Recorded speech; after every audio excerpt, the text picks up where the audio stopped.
కేంద్రంలోని మోదీ ప్రభుత్వం కోటికి మందికి పైగా ఉన్నటువంటి కేంద్ర ప్రభుత్వ ఉద్యోగులు పెన్షనర్లకు ఊరట కల్పించేందుకు సిద్ధంగా ఉన్నట్టుగా తెలుస్తోంది.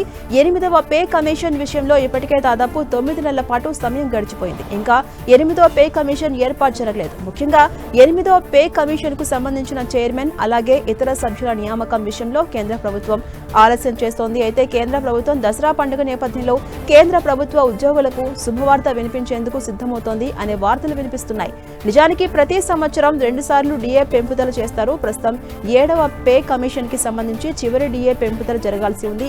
7వ పే కమిషన్ సంబంధించి ఏడాది ఏప్రిల్ నెలలో డిఏ పెంపుదల చేశారు. ఈ పెంపుదల 2% పరిమితమైంది. అయితే నిజానికి 4% వరకు పెంపుదల జరుగుతుందని అంతా భావించారు. కానీ కేంద్ర ప్రభుత్వం మాత్రం కేవలం 2% మాత్రమే పెంపుదలకు అనుమతించింది. అయితే ఈసారి దసరాకు మాత్రం పెంపుదల పెరిగే అవకాశం ఉన్నట్టుగా అంచనా వేస్తున్నారు.